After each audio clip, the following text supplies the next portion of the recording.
Lorsque les ambulanciers ont été appelés à la maison, ils ignoraient ce qui les attendait. On leur avait annoncé le décès soudain d'un enfant. Mais lorsqu'ils sont arrivés à la maison, ce qu'ils ont découvert était bien pire que tout ce que l'on aurait pu imaginer.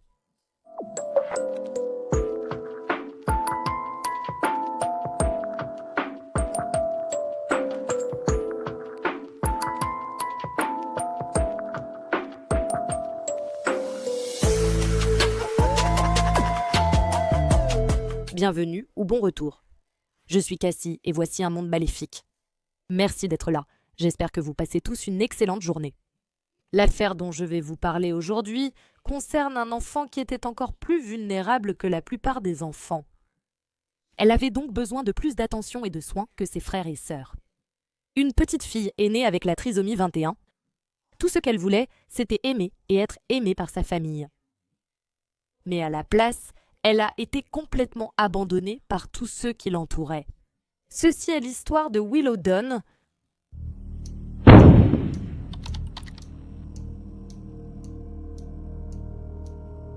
Willow Dunn est née à Brisbane, en Australie, le 29 octobre 2015, de sa mère Naomi Dunn et de son père Mark Dunn. Willow avait aussi un frère qui était plus âgé qu'elle de 3 ans. Elle avait également 3 demi-frères et sœurs qui étaient les enfants de sa mère Naomi, issus d'une relation précédente, et plus tard, elle aurait aussi 6 beaux-frères et belles-sœurs, ainsi que 6 nièces et neveux.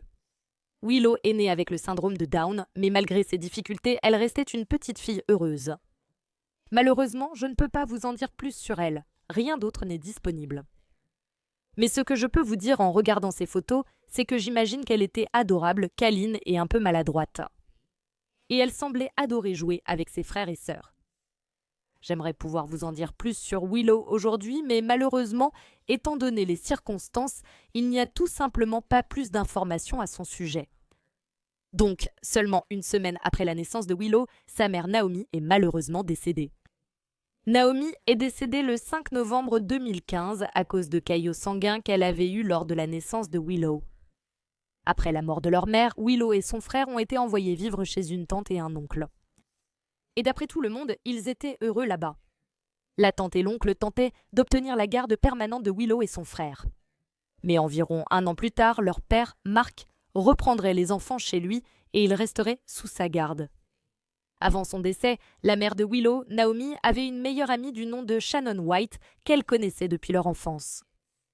Elles avaient été grandies côte à côte et avaient été les meilleures amies pendant des années, à tel point que Shannon était en fait la demoiselle d'honneur au mariage de Naomi et Mark en 2014. Et après la naissance de Willow, Shannon s'était extasiée devant ces photos lorsque Naomi en avait publié sur Facebook.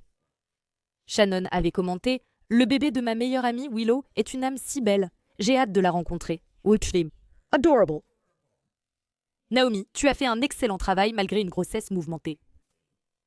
Tu es une maman et une amie extraordinaire. Je t'aime. » Naomi a répondu « Oh, tu me fais pleurer. Je t'aime fort. » Il y avait même une publication que Shannon avait faite en 2014 disant « J'ai toujours ma meilleure amie d'il y a 19 ans, Naomi. » Comme vous pouvez le voir, les deux étaient très proches. Mais ensuite, environ 18 mois après le décès de Naomi, en 2017, Shannon avait quitté sa maison à Adélaïde.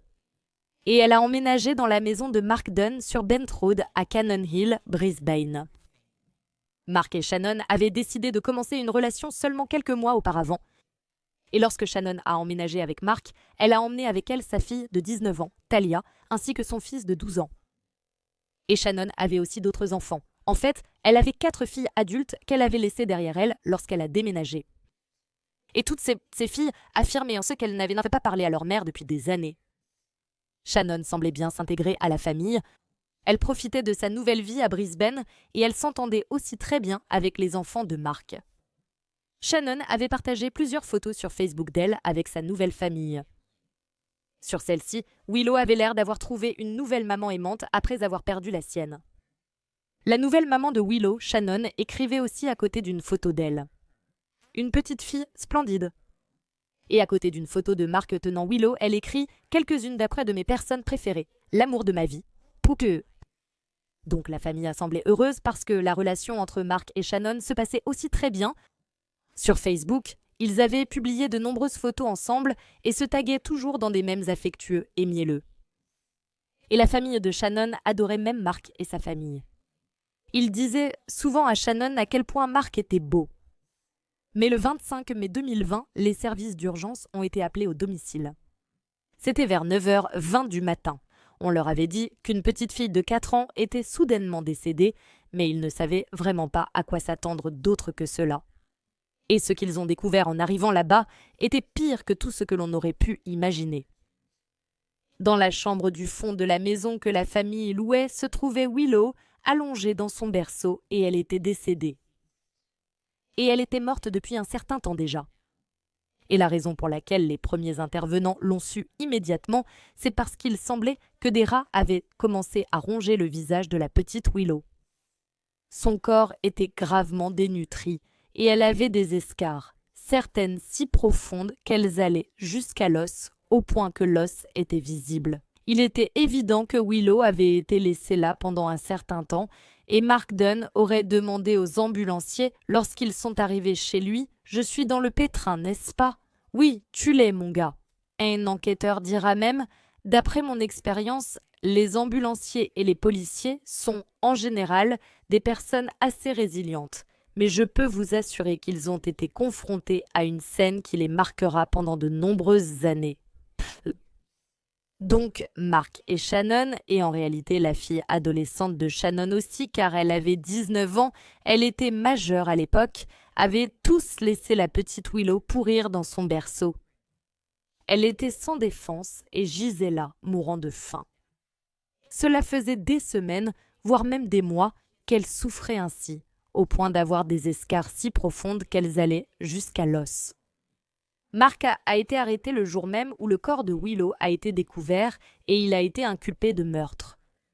Et heureusement, le Queensland venait justement d'ajouter une nouvelle définition du meurtre qui incluait désormais l'indifférence téméraire à la vie humaine. C'est de cela que Mark a finalement été accusé. Mark a dit aux autorités qu'il avait découvert que Willow était morte le samedi 23 mai, mais qu'il n'avait décidé d'appeler les secours que le lundi 25 mai. Pour quelle raison? Mystère, il ne l'a pas encore révélé. Et même si Mark avait été arrêté, la belle-mère et la demi-sœur de Willow restaient libres. Et d'après les informations communiquées au public, il n'y avait aucune raison de croire que l'une ou l'autre était impliquée dans la mort de Willow. Mais elle vivait là. Et si vous vivez là, il est impossible de ne pas savoir qu'il y a un enfant littéralement en train de mourir de faim et de pourrir dans la chambre d'à côté. Mais rassurez-vous, Shannon a été arrêtée quelques jours plus tard et accusée de meurtre. Et une fois arrêtée, Shannon n'a eu aucun problème à dire à la police qu'elle n'avait pas besoin de s'occuper de Willow parce qu'elle n'était pas sa responsabilité. Pourquoi? Parce qu'elle n'était pas sa fille biologique, bien entendu. C'était la fille de sa meilleure amie. Elle s'est installée avec son mari après sa mort, puis elle a tué sa petite fille. La petite fille que sa meilleure amie Naomi était morte en mettant au monde. Maintenant, l'un des nombreux problèmes avec la déclaration de Shannon, selon laquelle elle n'avait pas à s'occuper de Willow, puisqu'elle n'était pas son enfant biologique, c'est que le frère de Willow, âgé de 7 ans, semblait bien soigné. Il ne semblait y avoir aucun signe de mauvais traitement envers lui, quel qu'il soit. Et une amie de la famille dirait que Shannon, bien sûr, adorait absolument ses propres enfants. Donc, elle n'était un monstre qu'envers une gentille petite fille atteinte de trisomie 21 qui avait perdu sa propre mère. Shannon a également dit à la police que sa fille de 19 ans, Talia, avait pris sur elle à un moment donné de s'occuper de Willow. Elle l'avait aidée à se laver, à manger et à changer ses couches, mais pour des raisons inconnues, elle aussi a cessé de s'occuper de la petite fille à un moment donné et l'a laissée là pour se débrouiller seule. Il a également été découvert que Willow n'était pas enregistrée pour sa trisomie 21 auprès du Régime national d'assurance invalidité, le Régime national d'assurance invalidité. Cela aide les personnes handicapées en Australie à accéder aux ressources nécessaires ainsi qu'au financement requis pour les frais médicaux. Cela étant dit, il est probable que Willow ne recevait pas les services dont elle avait besoin. Et entre cela et le fait que sa belle-mère ne voulait pas s'occuper d'elle, elle était gravement négligée. Et lorsque Mark a parlé à la police, il a dit que cela était arrivé parce qu'il n'était pas capable de gérer les besoins particuliers de sa fille et qu'il était devenu profondément déprimé après la mort de sa femme. Oui, donc il était assez déprimé pour ne pas pouvoir s'occuper de sa fille qui avait besoin de lui, mais pas trop déprimé pour sortir avec la meilleure amie de sa femme. Oh, et avoir aussi un nouveau bébé avec elle. Parce qu'il semble que ce qui s'est passé, c'est que Mark et Shannon avaient récemment accueilli leur propre petit garçon dans le monde le 30 août 2018. Leur petit garçon était heureux et en bonne santé et manifestement adoré par ses deux parents. Shannon avait également publié de nombreuses photos d'elle et de son nouveau bébé sur Facebook, y compris une vidéo récente de lui jouant joyeusement avec ses jouets par terre, tandis que Willow était probablement allongée dans son berceau dans l'autre pièce. Ainsi, la petite Willow, âgée de 4 ans, avait été laissée à mourir de faim et à dépérir, tandis que son père et sa nouvelle belle-mère choyaient leur nouveau bébé. Mark avait également interdit aux autres enfants de sa femme de voir Willow. Il avait aussi bloqué leur numéro de téléphone ainsi que leur profil Facebook. Lorsque la police s'était rendue au domicile de la famille le jour où Willow avait été découverte, ils avaient également remarqué qu'il y avait des jouets, dont un circuit de train, des peluches, un château de princesse rose, entre autres, laissés pour les ordures. Il est probable que ces jouets appartenaient à Willow et qu'ils étaient jetés, bien que je sois surprise qu'ils ne l'aient pas fait plus tôt, vu leur traitement envers elle. Lorsque l'autopsie de Willow a été réalisée, on a découvert qu'elle était morte non seulement d'une grave malnutrition, mais aussi d'escarres infectés. Elle avait été laissée là si longtemps, impuissante et souffrante, qu'elle n'avait pratiquement plus de tissu musculaire autour de la bouche, pas de nourriture dans l'estomac, et elle était gravement déshydratée. Même si les escarres étaient présentes sur tout le corps de Willow, la majorité d'entre elles se trouvaient sur son dos. La grande quantité à cet endroit suggère qu'elle était totalement incapable de bouger. Elle avait également des plaies profondes jusqu'à l'os du bassin, et cela était probablement causé par la couche qui frottait dessus à répétition puisqu'elle était incapable de bouger. Un médecin qui avait examiné le corps de Willow a déclaré que si un enfant est capable de bouger ne serait-ce qu'un peu et de changer de position, cela améliore immédiatement la circulation sanguine dans cette zone et ralentit ou inverse l'apparition de ces plaies. Le corps de Willow montrait également des signes de pancréatite et cela aurait été causé par sa mauvaise alimentation et une déshydratation sévère. Il a été découvert que la dernière fois que Willow avait vu un médecin, c'était en 2018 et à ce moment-là, elle semblait normale, vive et en bonne santé. Quand elle est allée chez le médecin, sa taille était au 25e percentile. Au moment de son décès, elle n'était qu'au 5e percentile. Donc, Willow avait soudainement arrêté de grandir. Et selon le médecin, une chute aussi drastique aurait pris au moins 8 mois pour se produire. Mark Dunn et Shannon White ont tous deux été inculpés de nouvelles charges le 20 juillet 2022. Ils ont chacun été inculpés d'une charge additionnelle de cruauté envers un enfant. Shannon a également été inculpé de possession de drogue dangereuse, bien qu'on ne sache pas exactement de quel type de drogue il s'agissait ni dans quelles circonstances cette accusation a été portée. Le magistrat Mark Nolan a renvoyé Mark et Shannon devant la Cour suprême pour y être jugés à une date qui reste à déterminer. S'ils sont reconnus coupables de meurtre, ils encourront tous les deux une peine de prison à vie avec un minimum de 20 ans.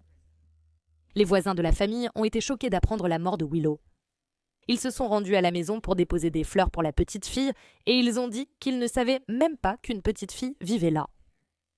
La famille avait emménagé environ 1 an plus tôt. Il a été annoncé qu'une enquête indépendante sur la mort de Willow serait menée par la Commission familiale et infantile du Queensland. L'enquête doit examiner où le système a échoué et il a été dit que le département de la protection de l'enfance avait été informé au sujet de Willow à plusieurs reprises. Mais la ministre de la protection de l'enfance, Dee Farmer, a refusé de confirmer si la famille leur était connue ou non. Si tel était le cas, alors comment Willow a-t-elle pu se retrouver dans un état aussi déplorable sans jamais être contrôlée ?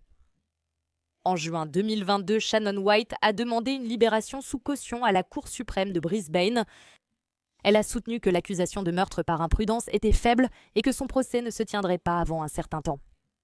L'avocate de Sharon, et j'espère que je prononce bien son nom, ou ce que nous appellerions ici aux États-Unis une avocate pénaliste, a également dit au juge que l'accusation de meurtre par imprudence contre Shannon était faible, mais elle a reconnu qu'il y avait probablement suffisamment d'éléments pour retenir l'homicide involontaire. Elle a déclaré que sa cliente pourrait n'écoper que de 6 ans de prison si elle était reconnue coupable d'homicide involontaire. Et cette affaire d'une ampleur considérable ne devait pas être jugée avant 1 an, alors que sa cliente avait déjà passé 2 ans en prison.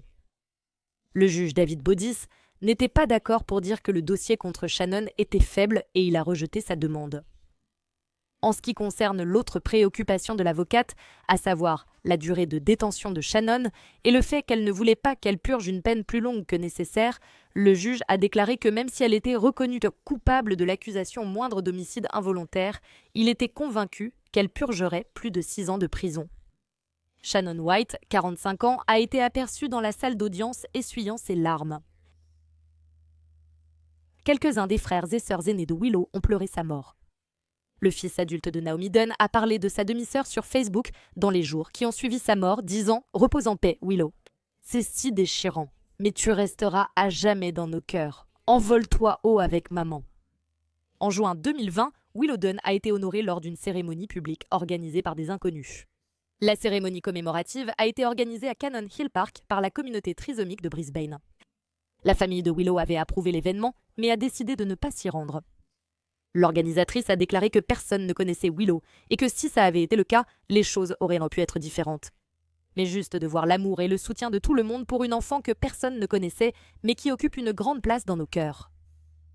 De nombreux participants à la cérémonie commémorative avaient eux-mêmes des enfants trisomiques. Une mère en particulier, dont le fils avait la trisomie 21, a dit « On pense à quel point tous les enfants sont purs et innocents, mais les enfants atteints de trisomie 21 ne donnent que de l'amour. » La communauté de la trisomie 21 a également apporté son soutien à une veillée en ligne organisée pour Willow. Les organisateurs ont demandé à la communauté d'allumer une bougie en mémoire de Willow et de publier des hommages en ligne en utilisant le hashtag « Son nom est Willow ». Et Mark Dunn et Shannon White n'ont pas encore été jugés et sont tous les deux toujours détenus en prison. Eh bien, merci d'avoir écouté toute l'histoire de Willow aujourd'hui. Je suivrai de près cette affaire lorsqu'elle passera devant le tribunal. C'est horrible, et je me demande vraiment pourquoi la fille de 19 ans, qui vivait apparemment dans la maison, n'a rien fait ni rien dit à personne, surtout qu'elle avait aidé à s'occuper de Willow pendant un certain temps. Et comment peut-on passer d'une belle-mère aimante à négliger complètement sa nouvelle belle-fille, celle avec qui elle venait tout juste de prendre toutes ces photos pleines d'affection et de les publier publiquement sur ses réseaux sociaux? Et c'était la fille de sa meilleure amie, je ne comprends vraiment pas. Et c'est tellement triste que cette petite fille, qui déborde d'amour, ait dû traverser une telle souffrance. Donc si tu aimes les histoires criminelles et que tu veux les entendre racontées par moi, n'oublie pas de cliquer sur le bouton s'abonner ci-dessous et d'activer les notifications pour savoir quand je publie une nouvelle vidéo, ce qui arrive 2 à 3 fois par semaine.